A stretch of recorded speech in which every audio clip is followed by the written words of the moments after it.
Omega nurse shot in hospital attack. They discovered he is married to Korea's most feared alpha mafia boss. The bullets shattered the emergency room windows at exactly 2:47 a.m. on a Tuesday. That's when Seoul learned their untouchable Omega nurse belonged to their most dangerous alpha. Glass exploded inward like crystalline daggers as Ellis Hugo threw himself over a pregnant patient, his surgical scrubs instantly soaked crimson. Security cameras captured four masked figures moving with military precision, professional hitmen, not desperate criminals. 2 shots. Shoulder. Abdomen. Calculated to wound, to send a message. But what the attackers didn't anticipate was what happened next. As Ellis collapsed between gurneys 3 and 4, his suppressants failed catastrophically. The scent hit the ER like a shockwave, rain-soaked jasmine and antiseptic, unmistakably Omega, unmistakably bonded. His medical badge clattered across blood-slicked tiles beside a silver band that had slipped from beneath his glove. Korean characters engraved inside caught the fluorescent light. My destiny. The trauma triggered his heat cycle. Something that should have been impossible with military-grade suppressants. Staff and patients stared in shock. The Ice Omega, their unshakable, unflappable Ellis Hugo, was bonded? To whom? Anyone familiar with Seoul's underworld knew that scent signature. It matched the phantom Omega that Moojin Lee, the Reaper of Gangnam, had been guarding with lethal obsession for months. If you're loving this story, hit that subscribe button and turn on notifications. You won't want to miss what happens when Korea's most feared alpha discovers his mate is dying. Now, back to the story. 8 months earlier. The first time Moojin saw him, he wasn't supposed to be impressed.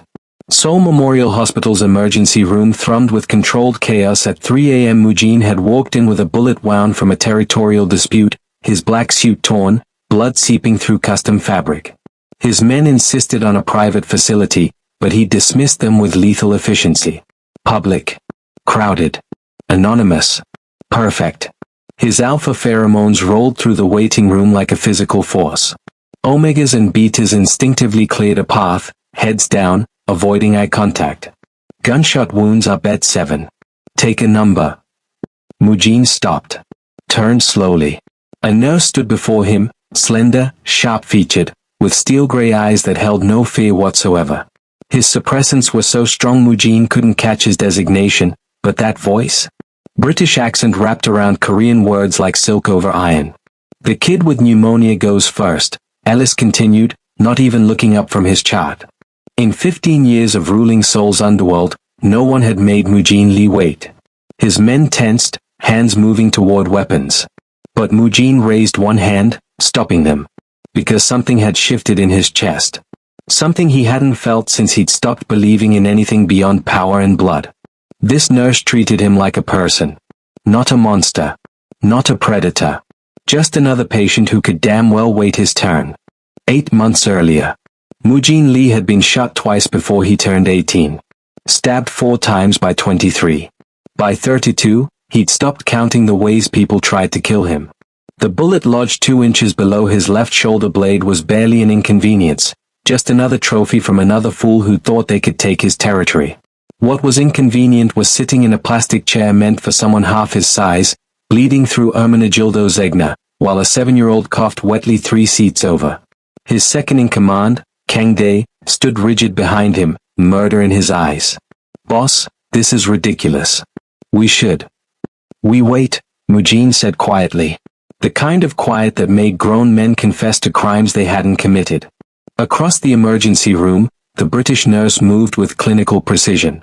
Ellis Hugo, according to the name badge pinned to surgical scrubs that had seen better days. He'd been taking vitals on the same wheezing child for 10 minutes, completely ignoring the alpha bleeding expensive blood onto their cheap linoleum. Moojin watched him work. Efficient. Methodical.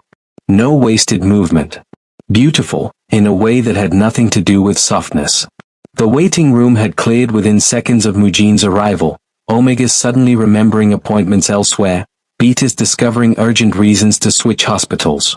His pheromones did that. Rolled through spaces like invisible smoke, triggering every instinct that said predator, danger, run. But this nurse? He hadn't even flinched. Bed 7, Ellis called out, still not looking at him. Gunshot wound. Kang Dae moved first, predatory and fast. You made our boss. Your boss can speak for himself, Ellis interrupted, finally turning those storm gray eyes on them. Or is he too important to walk 20 feet? The temperature in the room dropped 10 degrees. Mujin's men reached for weapons that weren't there. Hospital metal detectors had seen to that. Amateur mistake, letting themselves be disarmed. But Mujin had insisted on discretion tonight. Stand down, Mujin said, rising smoothly despite the bullet grinding against bone. He crossed the space between them in 4 strides, bringing himself to full height in front of the nurse who barely reached his shoulder. This close, he should have been able to scent him. Omega, Beta, Alpha, biology always told the truth. But there was nothing. Just antiseptic and something faintly floral he couldn't place. Suppressants, then. Strong ones. Bed 7, Ellis repeated, unimpressed. Unless you prefer to bleed out in my waiting room. Harder to clean. Something almost like a smile touched Mujin's mouth. Lead the way. Bed 7 was separated from the rest of the ER by a curtain that provided the illusion of privacy. Ellis yanked it closed with more force than necessary, then gestured to the gurney. Shirt off. Sit. Mujin complied, watching the nurse's face for any reaction as he revealed the full canvas of his body, scars layered over scars, the Yakuza-style tattoos that marked him as what he was. The black tiger across his back.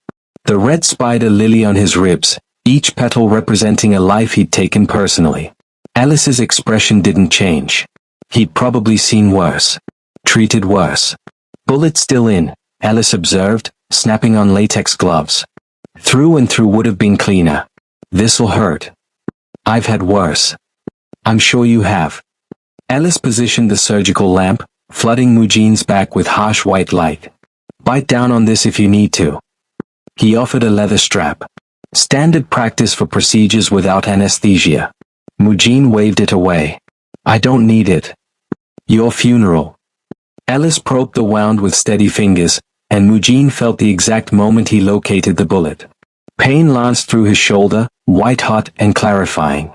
He didn't make a sound. Ellis worked in silence, his breathing controlled, movements precise. Local anesthetic first, the sharp sting of the needle barely registered. Then the careful excavation, forceps clicking against metal as he extracted the bullet and dropped it into a steel tray. 9mm, Ellis noted clinically. Hollow point. Whoever shot you wanted you dead, not injured. Story of my life. Must be exhausting. Ellis began stitching, neat, even sutures that would heal with minimal scarring. For someone who couldn't know who Mujin was, he worked with the focused intensity of someone who understood that details mattered. 15 minutes. The fastest field extraction Mujin had experienced outside a military hospital. Keep it dry for 48 hours, Ellis instructed, applying gauze and surgical tape. Antibiotics twice daily. If you develop a fever over 38.5, come back. If you develop a fever and refuse to come back, you'll probably die. Your choice. He stripped off the bloody gloves and turned to dispose of them. Your name, Mujin said, was on my badge. Your full name. Ellis paused, meeting his eyes with an expression Mujin couldn't quite read. Assessment? Curiosity? Warning? Ellis, he said finally. That's all you need to know. Ellis, Mujin repeated, testing the shape of it. English name. British accent. But something in those eyes suggested he understood more about Seoul's darkness than any foreigner should. I know who you are. Ellis's voice was flat, factual. The Reaper of Gangnam. Mujin Lee. Head of the Southern Territories. Estimated body count somewhere between 50 and 200, depending on which police report you believe. Mujin went very still. And yet you're not afraid. I've seen what fear does to people in this ER. Makes their hands shake when they need to be steady. Makes them hesitate when seconds matter. Ellis stripped off his gloves, tossed them in the bin. You're just another patient who got shot doing something stupid. Bed 7. Nothing special. He pulled back the curtain. You're free to go. Try not to get shot again this week. I'm short-staffed as it is. Then he was gone, moving on to the next crisis, the next patient, as if dismissing the most dangerous man in Seoul was just another Tuesday night routine. Mujin sat there for a long moment, feeling the phantom warmth of careful hands on his skin. Kang Dae appeared, anxious. "Boss, we should find out everything about him," Mujin said quietly. Everything. For the first time in a decade, someone had looked at the monster and seen only a man. And Mujin Lee couldn't stop thinking about storm gray eyes that held no fear at all. The file landed on Mujin's desk at 4 a.m., compiled by the best information broker in Seoul. 23 pages. Alice Hugo's entire life, dissected and documented. Mujin read it twice. Alice Benjamin Hugo. 28. Born in Atlanta to Dr. Catherine Hugo, British, cardiothoracic surgeon, and Marcus Hugo, American, structural engineer, deceased. One younger sister, Sophie, currently studying molecular biology at Cambridge on a scholarship that covered tuition but not living expenses. One younger brother, Daniel, killed at 15 in a gang shooting in East London. Alice had been 17, pre-med at King's College, when he'd identified the body. He'd switched his focus to emergency medicine the next semester. The Omega designation was buried deep in medical records that cost Mujin 3 favors and 20 million won to access. Presented at 13. Immediately started suppressants, the heavy-duty kind that cost more monthly than most people's rent. He'd been on them for 15 years straight, far longer than medically recommended. His colleagues at Seoul Memorial called him the Ice Omega as a joke, not knowing how accurate it was. Most didn't even realize he was an Omega. His suppressants were that good. Work history, flawless. 3 years at Seoul Memorial, consistently top performer, never missed a shift, never complained. Sent 60% of his paycheck to a UK bank account every month. Lived in a studio apartment in Itaewon that cost less than Mujin spent on suits weekly. No romantic history on record. No social media presence. No friends outside work. He existed to work and to support his sister. Nothing else. Mujin closed the file and made a call. "Get me jasmine flowers. White ones. And find out where he gets his coffee." The first bouquet arrived at the nurse's station on a Wednesday morning, wrapped in rice paper with a note in careful Korean script. "Thank you for your steady hands. Bed 7. Alice stared at the white jasmine blooms for exactly 3 seconds before handing them to a coworker. Someone's flowers got delivered to the wrong station. The coffee appeared 2 days later. Not hospital vending machine sludge, but a proper flat white from the expensive place 3 blocks away. The note read, "You look tired. Sleep is important. But since you won't, at least have good coffee." Alice threw it away. Drank the coffee, though. Waste not. The flowers kept coming. Every Wednesday. Always jasmine, always with notes that were thoughtful without being intrusive. Alice stopped giving them away after the 3rd week. His studio apartment could use some life, and flowers didn't come with expectations. Mujin showed up at the ER on a Friday night with a dislocated shoulder. Alice took one look at him and sighed. "Your shoulder is fine. How can you tell without examining it?" "Because you walked in here carrying a briefcase with that arm." Alice crossed his arms. "What do you actually want?" "To see you." "Congratulations. You've seen me. Goodbye." But Mujin came back. Sprained ankle, not sprained. Possible concussion, definitely not concussed. A suspicious rash, there was no rash. Each time, Alice treated him with professional efficiency and barely concealed irritation, and each time, Mujin left without complaint. He never used his alpha voice. Never loomed. Never touched without permission. Just sat patiently in bed 7 and let Alice work, occasionally asking questions about his day, his work, his life. Questions Alice never answered. "You're wasting your time," Alice told him after the 6th invented injury in as many weeks. "I'm not interested in alphas who think persistence equals consent." "Good," Mujin replied. "Neither am I." Alice's hands paused on the blood pressure cuff. "Then what is this?" "I'm interested in you.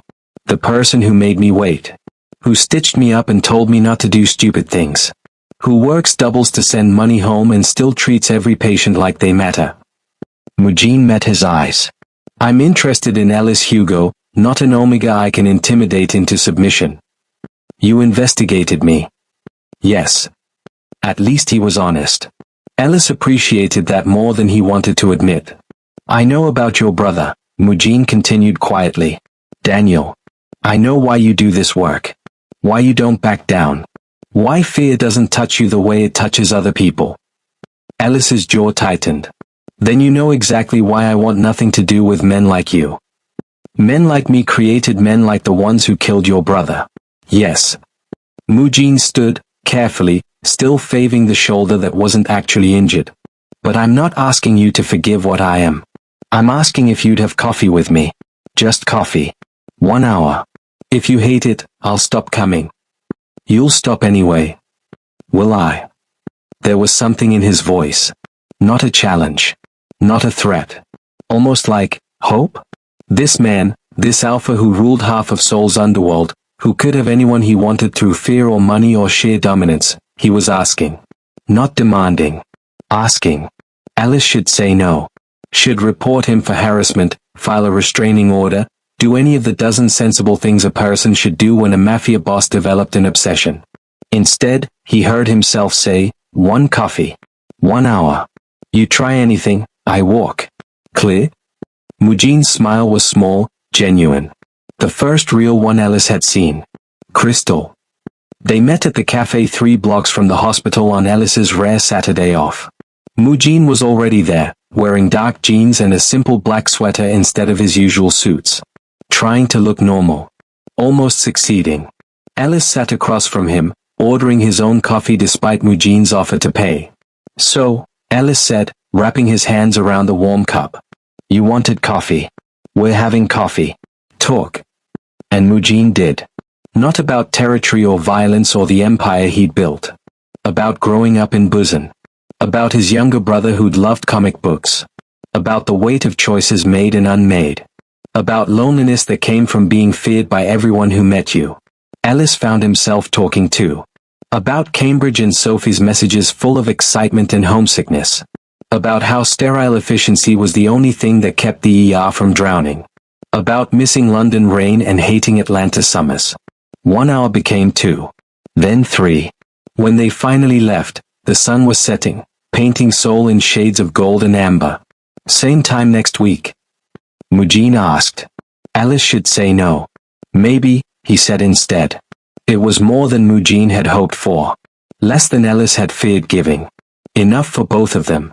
The restaurant was the kind of place where privacy cost more than most people earned in a month. Private room. Soundproofed walls. A single table set for 2, overlooking Gangnam's glittering skyline. Alice felt underdressed in his clean jeans and button-down. Mujin wore another perfectly tailored suit, but he'd loosened his tie, rolled up his sleeves. Trying to seem less intimidating, maybe. It wasn't working. You didn't have to do this, Alice said, gesturing to the elaborate spread of food he hadn't ordered. Japchae, galbai, banchan arranged like art. Coffee was fine. Coffee was reconnaissance. Mujin poured soju into 2 glasses with steady hands. This is a date. If you want it to be. And if I don't? Then it's an expensive meal between 2 people who've spent too many Saturday afternoons talking about everything except what matters. Fair point. They'd had coffee 4 more times since that first meeting. Talked about books, music, the fascinating absurdity of Seoul's subway system. Everything safe. Everything surface level. Nothing real. Alice picked up his soju glass. What matters? The truth. Mujin met his eyes across the table. You know what I do. Who I am. But you don't know the scope of it. You run the Southern Territories. Drugs, weapons, protection rackets. You've killed people. Probably a lot of people. Ellis kept his voice level, clinical. Like reciting symptoms. Am I missing anything? My body count. The bluntness of it landed between them like a blade. How many? Alice asked. Mujin didn't flinch. Didn't look away. Directly? 47. Orders I've given that resulted in deaths? Enough to fill this room twice over. Alice should feel something. Horror. Disgust. The rational fear any sane person would feel sitting across from a man who just confessed to mass murder over galbai and soju. Instead, he felt Recognition. Why are you telling me this? Alice asked quietly. Because you deserve honesty. Because if this, Mujin gestured between them, is going to be anything, you need to know exactly what you're getting involved with. I'm not a good man, Alice. I've done things that would make you sick. Things I can't undo or apologize for. He paused. Things I'd do again if they threatened what's mine. And what's yours? Right now? Very little worth protecting. Mujin's smile was bitter. But that could change. The implication hung in the air like smoke. Alice drank his soju in one swallow. Set the glass down carefully. I watched my brother bleed out on a London street when I was 17. Shot 3 times by a 15-year-old kid who'd been recruited by a gang that promised him family, protection, belonging. Mujin went very still. I held Daniel's hand while he died because the ambulance took 11 minutes to arrive in our neighborhood. 11 minutes. Alice's voice didn't shake. It never shook anymore. I couldn't save him. Couldn't do anything except watch the light leave his eyes and wonder if the system that failed us would have failed him anyway, even if I'd been able to stop the bleeding. Alice. I became a trauma nurse because I wanted to be the person who shows up in time. Who has steady hands when everyone else is panicking. Who saves the kid bleeding out because someone decided his life was worth less than territory or pride or whatever the fuck reason people kill each other over. Alice refilled both glasses. So yes, Mujin. I know exactly what you are. Men like you created the world that killed my brother. He raised his glass. And I'm sitting here anyway. What does that make me? Mujin studied him for a long moment. Then, carefully, human. Complicated. Brave enough to see past what I am to who I might be. Or stupid enough not to run. Maybe both. Alice almost smiled. Almost. My turn for truth, he said. I'm on suppressants that are slowly destroying my endocrine system. Have been for 15 years. The dosage I need to function in trauma medicine, to not have my biology undermine every decision I make, is 3 times the recommended maximum. Mujin's expression darkened. That's dangerous. It's necessary. The medical field doesn't trust omegas in high-stress specialties. They think we're too emotional, too affected by our cycles, too weak to handle the pressure. Alice's hands tightened on his glass. So I made myself invisible. No scent. No heats. No biology to use against me. At what cost?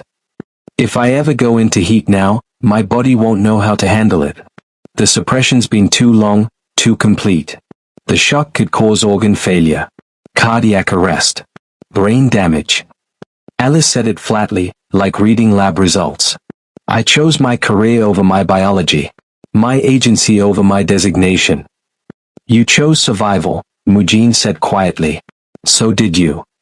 The truth of it settled between them. 2 men shaped by violence, one who'd wielded it, one who'd healed from it. Both trying to exist in a world that wanted to reduce them to their worst moments, their designations, their damage. I can't promise to be good, Mujin said finally. Can't promise my world won't touch you. Can't even promise I won't make choices that horrify you. I'm not asking you to be good. I'm asking you to be honest. Alice leaned forward. And to never, ever use your alpha voice on me. Never command me. Never treat me like I'm something to possess instead of someone to know. I wouldn't. You say that now. But when your instincts kick in. My instincts, Mujin interrupted, voice low and certain, are telling me to protect you, yes. To keep you safe. But not to control you. Never that. He reached across the table, palm up, offering. Not taking. You're the first person in 10 years to treat me like a human being instead of a monster. You think I'd repay that by treating you like property? Alice looked at his hand. Scarred knuckles. Blood under the surface. Capable of such terrible violence. Also capable of writing careful notes on coffee cups. Of waiting patiently in plastic chairs. Of sitting across from an omega who should terrify him with vulnerability and offering honesty instead of pretty lies. Alice took his hand. This is monumentally stupid, he said. Probably. Your enemies will use me against you. Let them try. My hospital will fire me if they find out. Then we'll be careful. Alice squeezed once, then let go. But the warmth remained. Secret, then. For now. Mujean's smile was soft, genuine. For now. They finished dinner talking about safer things, Sophie's latest exam drama, the new thriller Mujean was reading, whether Seoul's summer would be more unbearable than Atlanta's. Easy conversation. Comfortable. But when Mujean walked him to the hospital for his night shift, when their hands brushed in the elevator, when Ellis looked back and found those dark eyes watching him like he was something precious, that was when Ellis knew he was already in too deep to save himself. The call came at 2 a.m. on a Thursday. Ellis was restocking supplies when his phone buzzed with a number he'd memorized but never saved. Jihoon is dead. 3 words. Mujean's younger brother. The only family he had left. Ellis didn't hesitate. He told his supervisor he had an emergency, grabbed his jacket, and ran. He found Mujean outside the hospital morgue, sitting on a concrete bench in pouring rain. No umbrella. No coat. Just expensive suit soaked through, hair plastered to his skull, staring at nothing. The Reaper of Gangnam, Seoul's most feared alpha, looked utterly destroyed. Alice sat beside him. Let the rain soak through his scrubs, cold and relentless. Car bomb, Mujean said finally, voice hollow. He was supposed to meet me for dinner. I was running late. Meeting ran long. His hands were shaking, the first time Alice had ever seen him anything less than perfectly controlled. They meant it for me. He took my car because his was in the shop. Alice didn't offer empty comfort. Didn't say it wasn't Mujean's fault, that he couldn't have known, that everything happens for a reason. All the useless things people say when there's nothing useful to say. Instead, he took Mujean's hand and held it. I identified Daniel's body alone, Alice said quietly. My parents were in Atlanta. Sophie was 13, too young to see. So it was just me and a morgue attendant who kept apologizing like sorry could put the bullet holes back together. Mujean's fingers tightened around his. Jihoon was 24. Studying architecture. Wanted to design hospitals, of all things. Said the world needed more spaces for healing. Mujean's voice cracked. He was good. Actually good. Not like me. He could have been something better. He was your brother. That already made him something. They sat in the rain until Alice started shivering, until Mujean finally noticed and stood, pulling Alice up with him. Come home with me, Mujean said. Not a command. A plea. Okay. Mujean's penthouse was all glass and steel, minimalist and cold. Alice had never been here before. They'd kept their relationship carefully separate from their lives, meeting in neutral spaces, careful not to blur boundaries. But grief erased boundaries. Mujean disappeared into the bathroom. Alice heard the shower running, heard the quiet sounds of someone trying not to fall apart.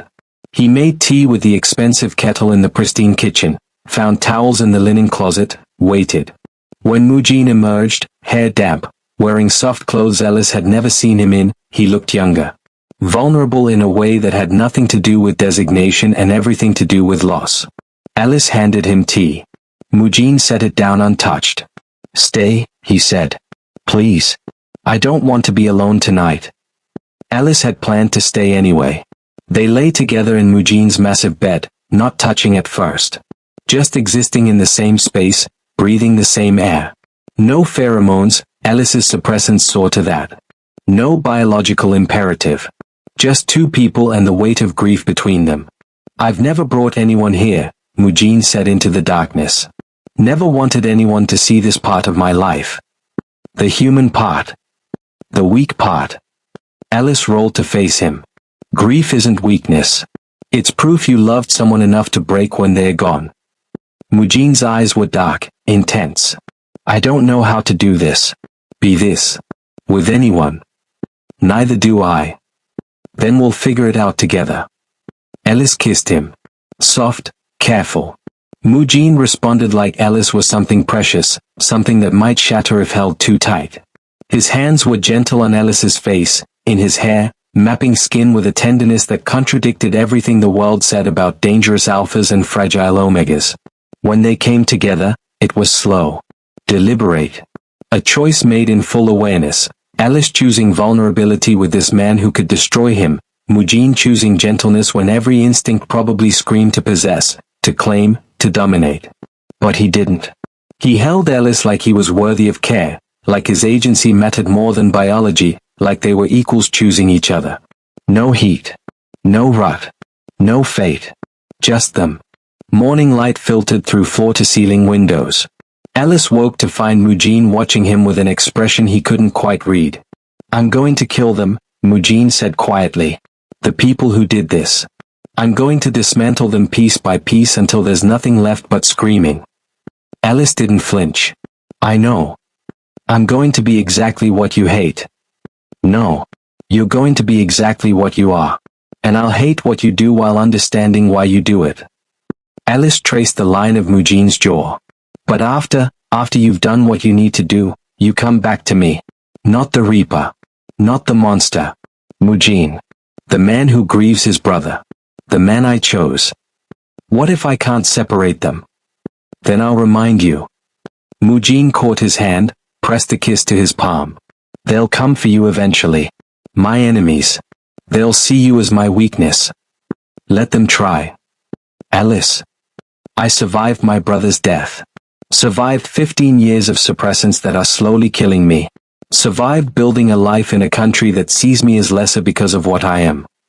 Ellis met his eyes. "You think I can't survive your world? I think you shouldn't have to. We don't get to choose what we survive. Only how we survive it." Ellis pulled him closer. "So here's the deal, you get to protect me. But not like I'm breakable. Protect me like I'm yours. Like I'm strong enough to stand beside you, not hide behind you." Mujin's smile was small, painful, real. "No one will ever hurt you. I'll burn Seoul down first. Then I'll be there to treat the burns." They lay there as the city woke, as the world continued spinning despite grief, despite loss, despite everything. Two damaged people holding onto something fragile and fierce in theirs. 2 weeks later, in a private room above a tea house in Insadong, with only a trusted elder as witness, Mujin marked Ellis's neck. The bond mark was small, elegant, hidden beneath collars and scarves. Illegal. Foreign Omegas couldn't legally bond without extensive paperwork and government approval. Binding. Once made, mate bonds couldn't be undone without killing one or both parties. Ellis marked Mujin in return, teeth-breaking skin, sealing them together. The elder warned them, "This bond will make enemies of everyone who wants to exploit you. To the world, you'll be the mafia boss and his weakness. The alpha and his pet omega." Mujin's hand tightened on Ellis's. "To the world, they can think what they want. Between us, we know the truth." Ellis touched the mark on his neck, felt the answering pulse of Mujin's bond. "We're choosing this," he said. "Despite everything. Because of everything." Mujin whispered against his temple. "My destiny." Ellis closed his eyes, breathed in the scent of alpha and rain and something like home. Always. They left separately, as always. Careful. Hidden. For 3 more months, their secret held. Then Tuesday came, and the bullets shattered everything. The hospital director's office smelled like old coffee and fresh trouble. Ellis sat across from 3 board members, their faces arranged in expressions of practiced concern. "We've received information," Director Kim began, sliding a manila folder across the desk, "regarding your associations outside this hospital." Ellis opened it. Photographs. Him and Mujin at the cafe. Leaving the Gangnam restaurant. Walking together near Mujin's building. Grainy surveillance shots that told a story the hospital didn't want attached to their reputation. "My personal life is personal," Ellis said evenly. "Not when it involves Mujin Lee." The chief of medicine leaned forward. "The Reaper of Gangnam. Do you have any idea what it means for this hospital if our staff are connected to organized crime? I treat patients. My connections don't affect my work. They affect our reputation, our funding, our ability to operate without police scrutiny." Director Kim's voice hardened. "We're asking you to resign. Effective immediately. We'll provide a reference, severance." "No." The word landed like a stone in water. "Mr. Hugo, we're trying to be reasonable. I've worked here for 3 years. Never missed a shift. My patient outcomes are among the best in this ER. You want me gone because of who I see outside these walls. Ellis kept his voice level, professional. That's discrimination. That's survival, the director snapped. For all of us. If you won't resign, we'll make this difficult. They did. The immigration summons came a week later. Ellis sat in a sterile office while a board official shuffled papers and delivered the death sentence to his life in Seoul. Your work visa renewal has been denied. On what grounds? Security concerns. The official didn't look up. You have 30 days to leave Korea or face deportation proceedings. Ellis's hands clenched on the armrests. I have a clean record. No arrests, no violations. The decision is final. You can appeal, but processing takes 6 months, during which you cannot work or remain in the country. Now the official met his eyes. Go home, Mr. Hugo. Before this gets messier. Ellis walked out of the immigration office into Seoul's brutal summer heat and called the only person who could help. They're deporting me, he said when Mujin answered. No preamble. No softening. 10 seconds of silence. Where are you? Outside the immigration building. Gangnam District. Stay there. I'm coming. Mujin arrived in 15 minutes, emerging from a black sedan with murder in his eyes. He took one look at Ellis's face and pulled him into the car. Tell me everything. Ellis did. The hospital. The photographs. The visa denial. 30 days to leave everything he built or be forced out like a criminal. Mujin's jaw tightened with each word. I'll fix this. How? They won't renew my visa because of you. The hospital won't take me back because of you. Your world is destroying mine, Mujin. Then we make you part of my world legally. Mujin turned to face him fully. Marry me. Under Korean law. As my bonded mate, your immigration status is protected. You can stay, work, live, and become a public target for everyone who wants to hurt you. Yes. Ellis laughed, sharp and bitter. That's your solution? Make me more visible to your enemies. My solution is making you legally untouchable. Immigration can't deport you.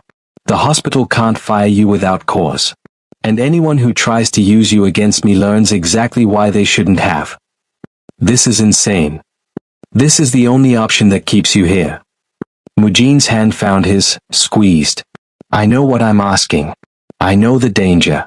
But Ellis, I'm not losing you because my world decided you're acceptable collateral damage.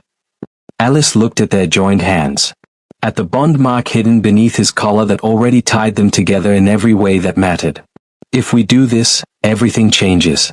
No more hiding. No more careful distance. I know.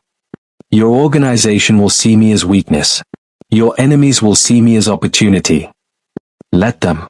I'll make examples that last generations. Ellis closed his eyes. Thought of Sophie at Cambridge, her tuition paid from his sole salary. Thought of the patients who needed his steady hands. Thought of the life he'd built from nothing. Thought of walking away from the one person who'd ever seen him as more than his designation. Okay, he said. Let's get married. The ceremony was private.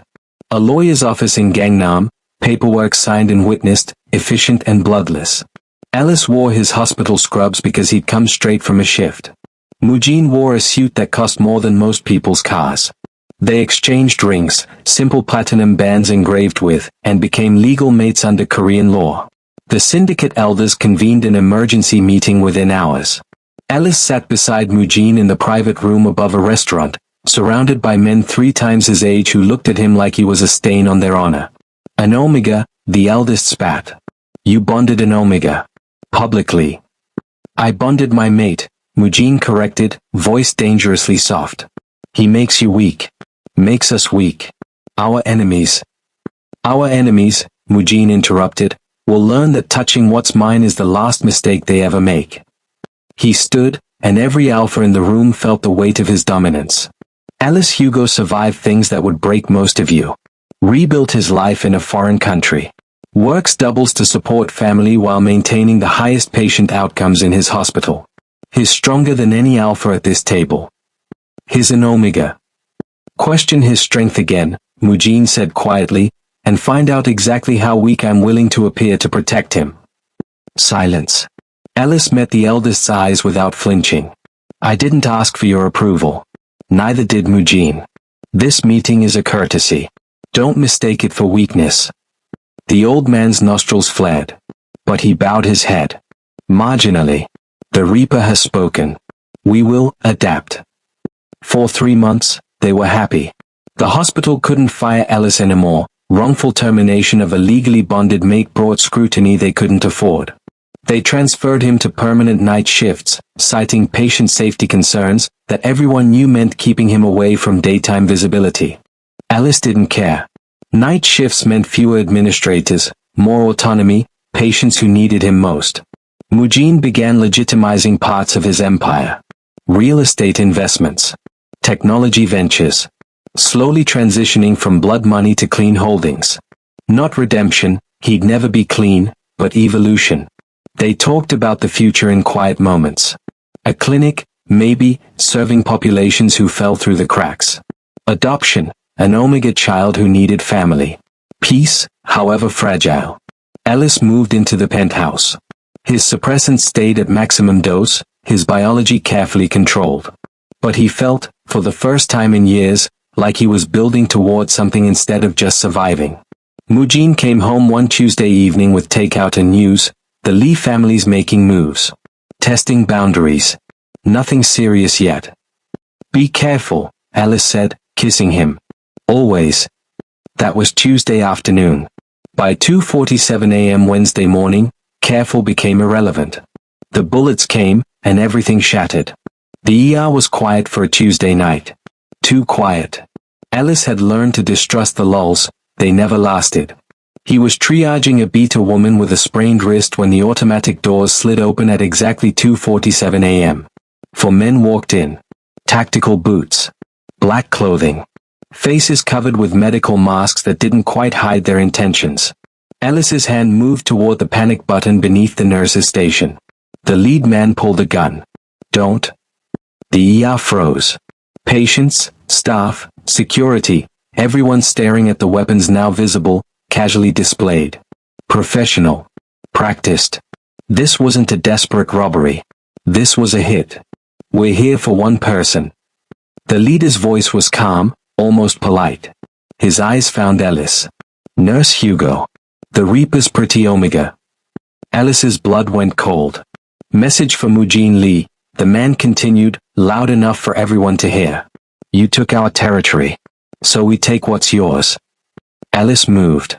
Not toward the panic button, toward the pregnant patient 3 feet away, throwing himself between her and the gunman. The first bullet caught him in the shoulder. The impact spun him sideways, white-hot pain exploding through his chest. He hit the floor hard, already reaching for the patient, trying to shield. The second bullet tore through his abdomen. Someone screamed. Multiple someones. The pregnant woman was crying, trying to crawl away. Ellis's hands pressed against his stomach, blood hot and slick between his fingers, and oh God, this was bad, this was. His suppressants failed. 15 years of chemical control, shattered in an instant. The trauma, the blood loss, the shock, his body couldn't maintain the suppression. His endocrine system, damaged from years of excessive medication, didn't ease into heat. It detonated. Ellis's Omega scent exploded through the ER like a shockwave. Rain-soaked jasmine and antiseptic, but distressed, desperate, calling for an alpha who wasn't there. The scent was undeniable, overwhelming, bonded. Staff members stumbled back, shocked. Patients stared. The ice Omega. The unflappable, unshakable Ellis Hugo who never showed weakness, never lost composure, he was an Omega. Had been all along. And that scent signature. Well, well. The leader crouched beside Ellis, who was gasping, shaking, his body betraying him in the worst possible moment. The rumors were true. Mujin Lee's secret Omega bride. This is better than we planned. He pulled out a phone. Snapped a photograph of Ellis bleeding on the white tiles, medical badge scattered beside a silver wedding band that had slipped from beneath his glove. Ellis tried to speak, to curse him, to do anything, but his heat was crashing over him in waves, his body shutting down, organ systems confused and failing. He couldn't breathe. Couldn't think past the pain and the biological imperative screaming for his alpha. Send it, the leader ordered. One of his men typed rapidly. Then they walked out. Not running. Walking. Casual. Like they hadn't just destroyed someone's world and left him dying on blood-slicked linoleum. The ER erupted into chaos. Mujin was in a meeting with contractors about a Gangnam real estate development when his phone buzzed. He glanced at the screen, unknown number, and almost ignored it. Something made him open the message. The photograph loaded slowly. Fluorescent lights. White tiles. So much blood. Ellis. Ellis, on the ground, bleeding, his face twisted in agony, medical badge beside a silver ring Mujin had placed on his finger 3 months ago. The text below, "Your Omega's dying. Come watch." For 10 seconds, Mujin didn't move. Didn't breathe. Just stared at the image of his mate bleeding out while the world continued around him. Contractors talking, presentations playing, coffee being poured. Then he stood. The room went silent. Everyone felt it, the shift in air pressure, the sudden weight of an alpha who'd stopped pretending to be civilized. Kang Dae. His voice was perfectly calm. Terrifyingly calm. Find them. The Lee family. All of them. Every family member, every associate, every friend who's ever shaken their hands. Bring them to the warehouse. His second-in-command paled. Boss. Every single one. Mujin's eyes were black, empty. I want them alive. For now. He turned to his tech specialist. Track the phone that sent this. I want names, addresses, family trees, favorite coffee shops. Everything. To his financial officer, freeze every Lee family asset. Bank accounts, properties, businesses. Burn it all. He was already moving toward the door, phone pressed to his ear. Dr. Shin? This is Mujin Lee. I need you at Seoul Memorial Hospital. Now. I don't care if you're sleeping. Alice has been shot. I don't know. Just get there. Bring everyone. The best surgeons you know. His voice cracked, barely, on the next word. Please. He disconnected. Made another call. Chief Han? Your officers are about to respond to a shooting at Seoul Memorial. My mate was the target. If your people get in my way when I arrive, they die. This is courtesy, not a request. Mujin reached his car, slid behind the wheel. His hands were steady on the steering wheel, but his alpha pheromones were rolling off him in visible waves, rage so potent the valet stumbled back, gasping. Boss, Kang Dae said carefully, sliding into the passenger seat. We need. They shot my mate. Photographed him dying. Sent it to me like a trophy. Mujin's voice was soft, almost gentle. That's what made it terrifying. Do you know what I'm going to do to them, Kang Dae? Boss. I'm going to make them understand that touching what's mine has consequences that echo through generations. I'm going to dismantle everything they've ever built, everyone they've ever loved. I'm going to make them beg for death. He pressed the accelerator. The car leaped forward. But first, I'm going to save my mate. Because if Ellis dies, his grip tightened on the wheel. If Ellis dies, there's no part of this city they can hide in. No mercy. No negotiations. Just blood. Kang Dae said nothing. There was nothing to say. The Reaper of Gangnam was done pretending to be human. Seoul Memorial Hospital's ER was surrounded by police when Mujin arrived 18 minutes later. He walked through them like they weren't there, alpha pheromones clearing a path more effectively than any weapon. A young officer tried to stop him. Sir, this is a crime scene. Mujin looked at him. Just looked. The officer's knees buckled. He dropped his hand from his gun, backing away, instinct screaming predator, apex, run. Chief Han intercepted Mujin at the ER entrance. Lee. Your mate's in surgery. You can't. Try to stop me. The chief was an alpha himself, decorated, respected. He met Mujin's eyes for 3 seconds before looking away. Operating Theater 2. Don't interfere with the doctors. Mujin walked through shattered glass doors into an ER that reeked of blood and Omega distress. Staff members were cleaning, treating shocked patients, trying to process what had happened. They all stopped when they saw him. The Reaper of Gangnam, walking through their ER with murder in his eyes, following the scent trail of his dying mate. He found Ellis in surgery, surrounded by the best trauma team in Seoul. Dr. Shin looked up, face grim. He's in heat. The trauma triggered it. His organs are failing. We're doing everything. Keep him alive, Mujin said softly. Whatever it costs. Whatever it takes. He settled into a chair beside the observation window, close enough to see Ellis's pale face, the machines keeping him alive. And waited. While his men hunted. While the Lee family learned what it meant to touch the Reaper's mate. While Seoul's underworld held its breath, waiting for the reckoning. The surgery lasted 18 hours. Mujin sat in the observation room, close enough to see every monitor, every incision, every moment Ellis's heart stuttered on the screen. Dr. Shin had tried to make him leave, standard protocol, family members in the waiting room, but one look at Mujin's face ended that conversation. His body's fighting itself, Dr. Shin explained, hands bloody from emergency repairs. The trauma triggered a heat cycle his system doesn't know how to process. 15 years of suppressants damaged his endocrine regulation. Now his organs are trying to respond to biological imperatives while also trying to survive gunshot wounds and blood loss. What do you need? Mujin asked. A miracle. Or, the doctor hesitated. An alpha. Bonded omegas in distress sometimes respond to their mates' pheromones. It can help stabilize them enough for treatment to work. Mujin was through the door before Dr. Shin finished speaking. The surgical team looked up as the Reaper of Gangnam entered their sterile field, but no one protested. They could feel his alpha presence rolling through the room, not aggressive, but anchoring. Calling to the dying omega on their table. Mujin moved to Ellis's side, careful not to interfere with tubes and monitors. He took Ellis's hand, the one not connected to FORS, and leaned close. Alice, he said softly. I'm here. You're not alone. You don't have permission to die. Alice's scent, distressed and fading, shifted fractionally. His heart rate on the monitor stabilized. Just barely. But enough. That's it, Mujin murmured, stroking his thumb over Alice's knuckles. Stay with me. Fight. You're stronger than this. Stronger than them. You don't let them win. For 18 hours, Mujin didn't move. Didn't eat. Didn't sleep.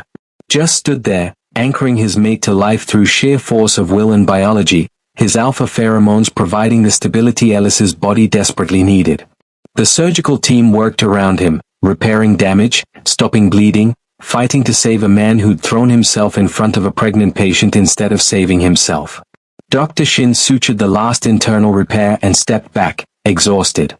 That's all we can do. The rest is up to him. He'll live, Mujin said. Not hope. Certainty. He's too stubborn to die. They moved Ellis to a private recovery room. Still in heat, still critical, but alive. Mujin settled into the chair beside his bed and made calls. Kangdae's first report came at hour 3. We found the shooters. All 4. Lee family enforcers, like we suspected. They're at the warehouse. And the family? 19 members rounded up so far. Elders, lieutenants, even the patriarch's nephew who supposedly went legitimate 5 years ago. Kangdae's voice was grim. What do you want us to do with them? Mujin looked at Ellis, pale, fragile, fighting for every breath. Make them understand, he said quietly. No quick deaths. No mercy. I want them to feel every second of what they did to him. Boss. Did I stutter? No, sir. The call disconnected. Hour 7. The Lee family's assets are frozen. Properties seized. Their legitimate businesses are facing sudden audits and compliance violations. Their underground operations are being systematically dismantled. We've turned 3 of their lieutenants, they're giving up everything in exchange for exile. Hour 12, we found the patriarch. He was trying to flee to Busan. We brought him back. He's demanding to negotiate. There's nothing to negotiate. That's what I told him. Hour 15, boss, we're broadcasting on underground channels.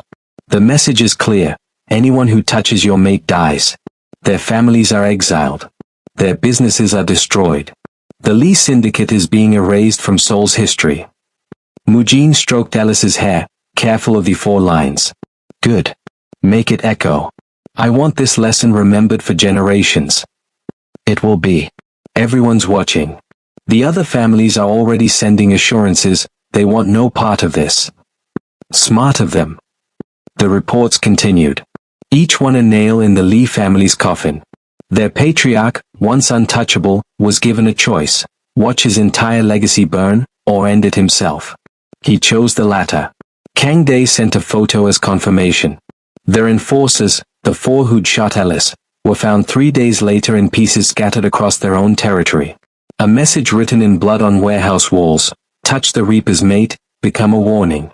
Their businesses, legitimate and otherwise, were absorbed or destroyed. Properties sold at fractions of their value to Mujin's shell companies. Bank accounts drained to pay debts that had conveniently appeared in legal documentation. The Lee family syndicate, one of Seoul's oldest criminal organizations, ceased to exist in 72 hours. Seoul's underworld whispered about it for weeks. The Reaper had shown mercy before, pragmatic mercy, business mercy. But touch his Omega? There was no mercy. Only obliteration so complete it rewrote the rules. Alice woke on day 3 to the sound of Mujin's voice, low and deadly. The patriarch's sons are asking for asylum in Japan. I've already contacted people there. They won't find it. Mujin, Kang Dae's voice responded through the phone speaker. We've dismantled them. It's done. Let them run. They put bullets in my mate. Photographed him dying. There is no done until every single person who thought this was acceptable understands why it wasn't. Boss. Find the sons. Make an example. Alice's hand moved, barely, against the sheets. His throat was raw from intubation, his body still screaming from trauma and heat, but he managed one word. Mujin. Mujin was at his side instantly, phone forgotten, hands gentle on Alice's face. Don't move. You're safe. You're okay. I'm here. Stop, Alice rasped. Stop what? What do you need? Water? The doctor? I'll. Stop killing people. Mujin went still. They shot you. Left you to die. They deserve. They're already dead. You already won. Alice's eyes opened, gray and exhausted but clear. Don't become the monster. Not for me. They shot you. Each word was precisely enunciated, holding back rage that wanted to consume everything. You almost died.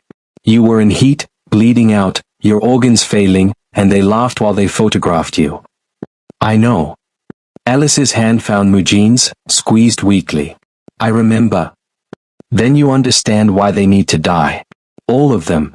Why I need to make absolutely certain no one ever. I understand you're scared. Angry. Hurt.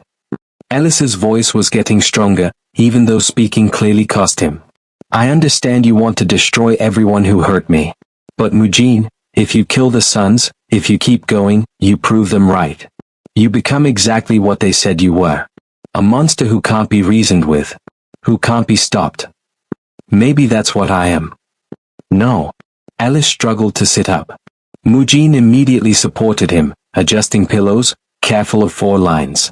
You're the man who sat beside my bed for 18 hours. Who held my hand through surgery. Who's currently looking at me like I'm the only thing in the world that matters. You are. Then listen to me. Alice cupped Mujin's face with one shaking hand. You've made your point. Seoul's underworld knows not to touch me. The Lee family is destroyed. You won. Now choose what kind of victory you want. Mujin leaned into Alice's touch, eyes closing. They hurt you. And you hurt them back. Was. It's done. The sons. Let them run. Let them live knowing their entire family was erased because they made one mistake. Let them spend the rest of their lives looking over their shoulders, knowing you could end them anytime but chose not to. Alice's thumb traced Mujin's cheekbone. That's a worse punishment than death. And it proves you're more than what they think you are. Mujin was silent for a long moment, war between instinct and love playing across his face. Finally, if they ever come back. Then you end them. But not before. Not preemptively. You're asking me to show mercy. I'm asking you to show restraint. There's a difference. Mujin's phone buzzed. Kang Dae, waiting for orders. Mujin picked it up. Looked at Alice. At the man who'd survived bullets and trauma heat and 18 hours of surgery, who was still trying to save people, even the monsters who'd tried to kill him. Stand down, he said into the phone. Let the Suns go. But put surveillance on them. If they ever return to Korea, if they ever make a move against us, we end it. Understood, boss. Mujin disconnected, turned back to Alice. You're going to be the death of me. Not today. Alice managed a weak smile. Today I'm going to live. We both are. Together. Together, Mujin agreed, pressing his forehead to Alice's. Always. But later, after Alice fell back asleep, after the doctors confirmed he'd survive, after the immediate crisis passed, Mujin sat in the dark and planned. Not vengeance. Something else. Something Alice deserved. Alice spent 2 weeks in the hospital. The first week mostly unconscious, his body slowly recovering from trauma heat and gunshot wounds. The second week lucid enough to notice the guards outside his door, the way staff whispered, the tension radiating from Mujin every time he visited. And the files. Always the files. On day 12, Alice woke to find Mujin at his bedside, surrounded by documents, laptop open, making notes with the focused intensity of someone planning something terrible. What are you doing? Alice asked, voice still rough. Mujin looked up, immediately shifting into caretaker mode. You shouldn't be awake. Do you need? I need you to answer my question. Mujin hesitated. Then gestured to the files. Insurance. The Lee family is mostly destroyed, but there are remnants. Cousins. Associates. I'm making sure they can never rebuild. By killing them. By eliminating the threat permanently. Alice sat up slowly, ignoring the pull of stitches. So you're planning to hunt down every person who's ever associated with them? Their extended families? Friends? Business partners? If necessary. And then what? When you've killed everyone who might have a grudge, do you kill their children too? Make sure the vendetta doesn't continue for another generation. Mujin's jaw tightened. I'm protecting you. You're planning a massacre. Alice met his eyes. If you do this, you become exactly what they said you are. A monster. Is that what you want our child to inherit? Mujin blinked. We can't, male omegas don't. I know we can't have biological children, Alice interrupted. But we've talked about adoption. About Kai, or a child like him. About building a family. Is this what you want to teach them? That the answer to violence is more violence? That power means crushing anyone who threatens you. You almost died. And they paid for it. The Lee family is gone. Their patriarch is dead. Their empire is destroyed. You won, Mujin. They're broken. Alice reached for his hand. But if you kill the remnants, if you continue this cycle, you're trapped in it forever. And I didn't survive bullets and trauma heat just to watch you destroy yourself for me. Mujin pulled away, pacing to the window. Soul sprawled below them, glittering and indifferent. My instincts are screaming to eliminate every possible threat to you. To make absolutely certain no one ever tries this again. I know. You're asking me to ignore those instincts. I'm asking you to choose which instinct matters more. Protection or love. Alice's voice was steady despite the exhaustion pulling at him. Protecting me through fear means you'll spend the rest of your life eliminating threats. But loving me? That means building something worth protecting. Mujin turned, conflict raw on his face. What are you proposing? Testify. What? Against the Lee family. Whatever's left of them.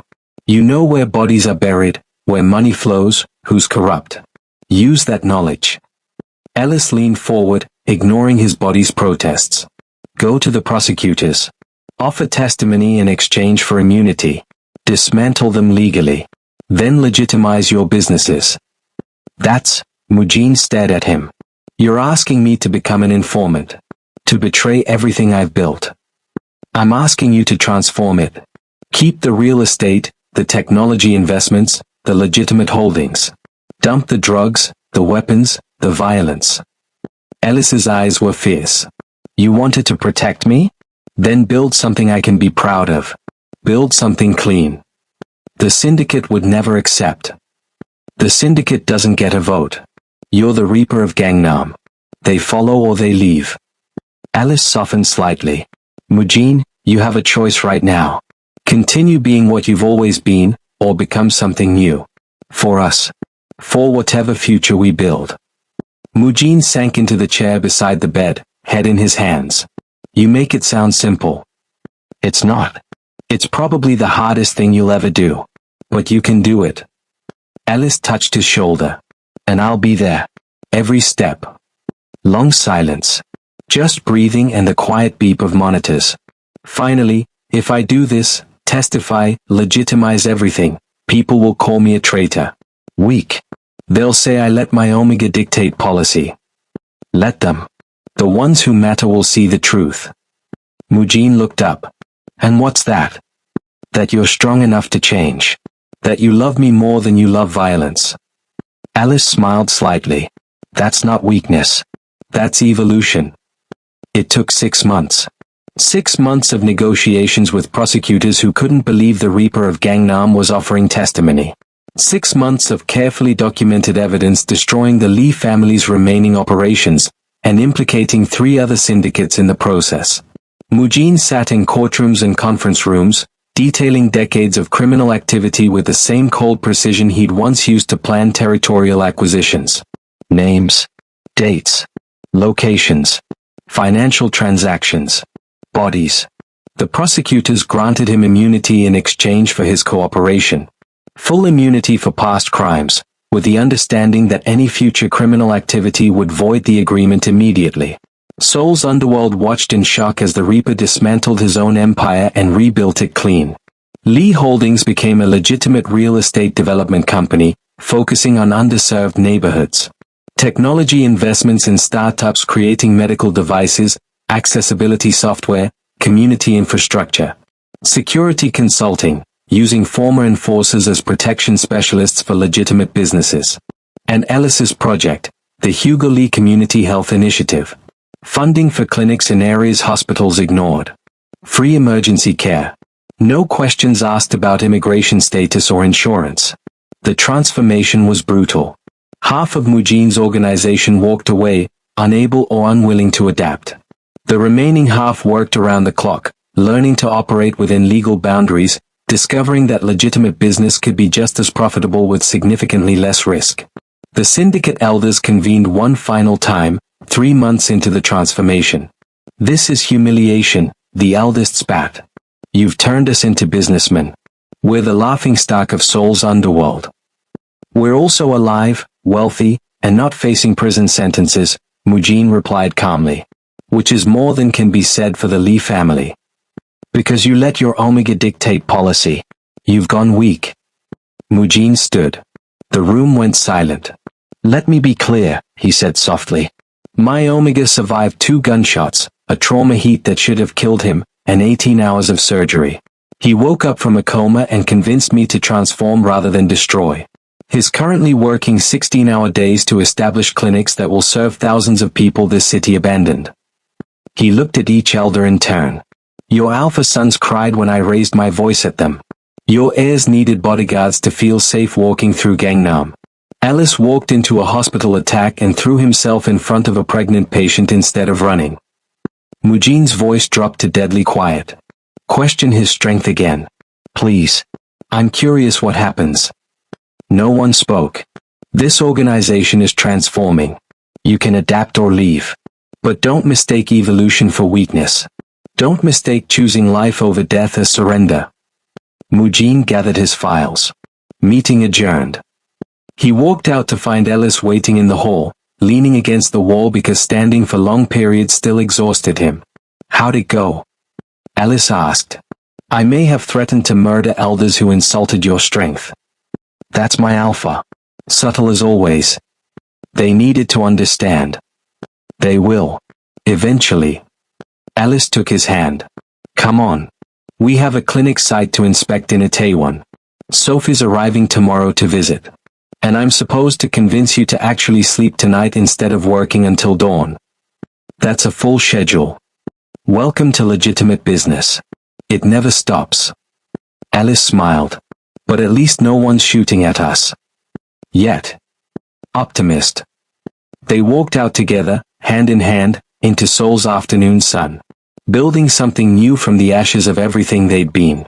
It wasn't redemption. Mujin's past couldn't be erased.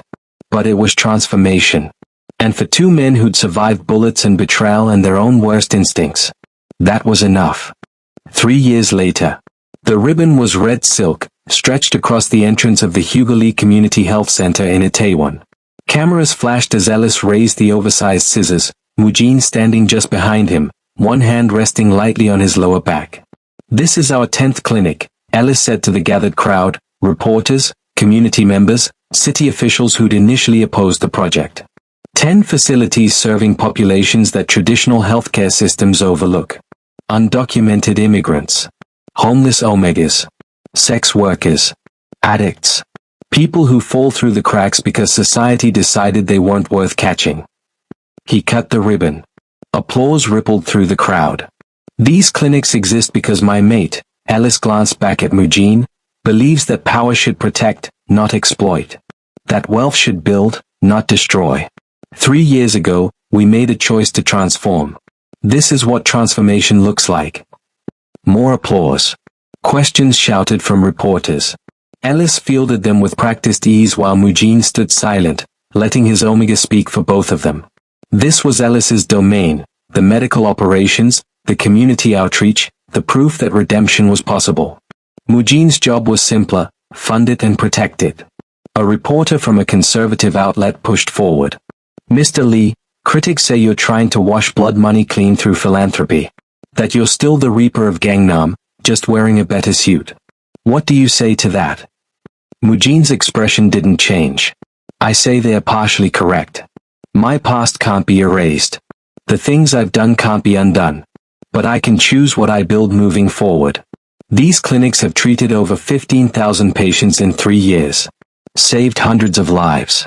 If that's washing blood money clean," he shrugged, "then I'll keep washing." The reporter looked like he wanted to push further, but Alice smoothly redirected. "We're giving tours of the facility for anyone interested.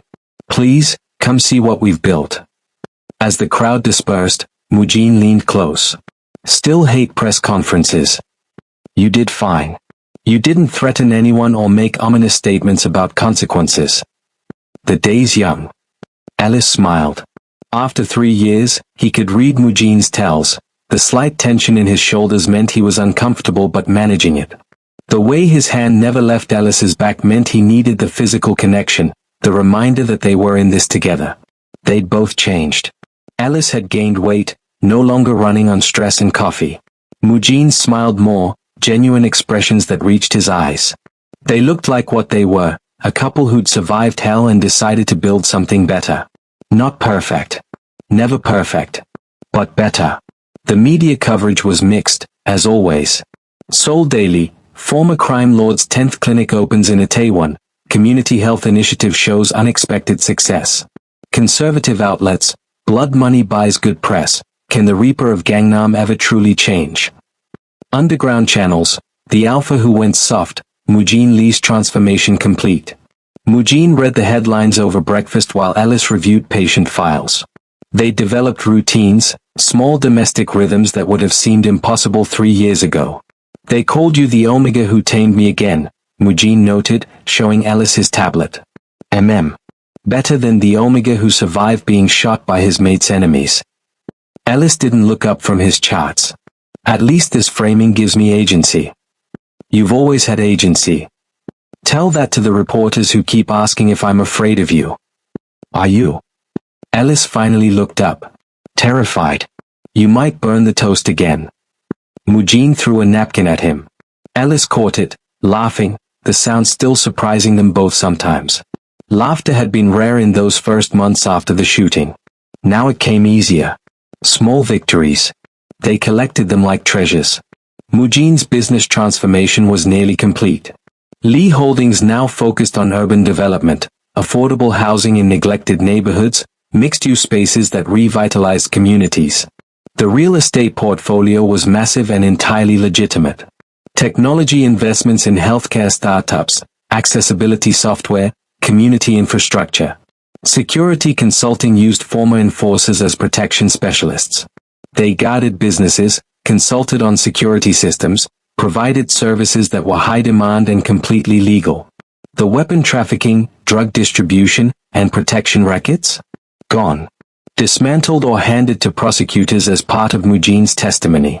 Seoul's business community still didn't entirely trust him. Board meetings involved careful navigation, partnerships formed with exit clauses, contracts with more oversight than standard. But respect was growing. Projects delivered on time. Investments paid off. The Reaper of Gangnam was becoming Mujean Lee, CEO, and people were slowly learning to separate the two. Former enemies became reluctant business partners. The Choi family, once rivals for Southern Territory, now co-invested in a Gangnam development project. The Park Syndicate, which had supplied weapons to the Lee family 3 years ago, now ran legitimate import-export operations and occasionally consulted on Lee Holdings' security protocols. The transformation rippled outward. If the Reaper could go legitimate, others could too. Seoul's underworld was slowly, painfully, evolving. Mujean would never be clean. The blood on his hands was permanent, invisible stains that wouldn't wash away no matter how many clinics he funded. But he was no longer drenched in it. No longer adding to the count. That was enough. Home was the penthouse still, but it looked different now. Evidence of actual life.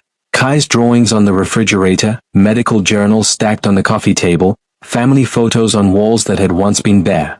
Kai had been 6 when they found him, abandoned at their Hongdae clinic with a note that said simply "I can't." No name. No explanation. Just a terrified Omega child who flinched at loud noises and didn't speak for the first 2 months. Alice had brought him home temporarily. Just until they found proper placement. Temporary became permanent. Foster care became adoption. Now Kai was 8, thriving, calling them Appa and Daddy with the casual ease of a child who'd never doubted his place in their lives. Ellis finished his shift at 2 a.m., exhausted but satisfied. 3 successful surgeries, 1 difficult delivery, a handful of regular emergencies. Good night by ER standards. He came home to find the penthouse still lit, warm light spilling from the kitchen. Mujean sat at the table with Kai, helping with math homework. Kai was explaining something about fractions, using apple slices as visual aids. Mujean listened with the same focused intensity he once brought to territorial negotiations, nodding seriously as Kai demonstrated cutting an apple into 8s. So if I eat 3 pieces, that's 3 8s, Kai said. And you eat 2 pieces, that's 2 8s. Together we ate 5 8s of the apple. What about the other 3 pieces? Mujean asked. Those are for Appa when he gets home from work. Alice's heart clenched. This was what they'd built in the spaces between bullets and betrayal and their own worst instincts. Mujean looked up, sensing him. Their eyes met across the kitchen. The bond mark on Alice's neck caught the light, 3 years old now, but still vivid. Still binding. Engraved on both their rings, worn openly now without fear. Good shift? Mujean asked. 3 surgeries, 1 delivery. Everyone survived. Alice crossed to them, dropping a kiss on Kai's head before settling into Mujean's orbit. How's the fraction battle? Appa. Daddy says if we understand 8s, we can understand all fractions. Is that true? Absolutely true. 8s are the foundation of everything. Alice caught Mujean's amused expression. What? You have no idea if that's mathematically accurate. Neither do you. Fair point. Kai giggled, a sound that still amazed them both. 3 years ago, he hadn't laughed at all. Now he did it constantly, bright and easy and trusting. I'm going to finish this worksheet in my room, Kai announced, gathering papers. Then sleep. Appa, you look tired. I am tired. Go finish your homework, then bed. Okay. Kai scrambled off, pausing to hug both of them before disappearing down the hall. Silence settled. Comfortable, earned silence. Alice leaned into Mujean, letting himself be pulled close. Mujean's nose pressed against his bond mark, scenting, grounding himself in Ellis's presence the way he'd done for 3 years. The way he'd probably do for the rest of their lives. We did it, Ellis murmured. We actually did it. Did what? Survived. Transformed. Built heaven in the spaces between the bullets. Mujean's arms tightened. Heaven's a strong word. What would you call it? Home. Family. Peace. Mujean pressed a kiss to his temple. Everything I never thought I deserved. Ellis turned in his arms, cupping his face. 3 years hadn't erased the shadows in Mujean's eyes, probably nothing would. But they'd softened. Made room for light. You know what I think? Ellis said softly. What? I think we deserved each other. All of it. The violence and the healing. The blood and the clinics. The shooting and the survival. He traced the line of Mujean's jaw. We deserved the choice to become something new. Mujean whispered against his lips. My destiny. Always. They stood there, holding each other in their kitchen, while their son finished homework down the hall and Seoul glittered beyond floor-to-ceiling windows. Not perfect. Never perfect. But theirs. They'd survived bullets and betrayal. Survived their own worst instincts and society's worst expectations. They transformed an empire built on blood into something that saved lives. They'd built a family from broken pieces and called it whole. And in the quiet moments between chaos, in the spaces they'd carved for themselves, they'd found something neither had believed possible. They'd found home.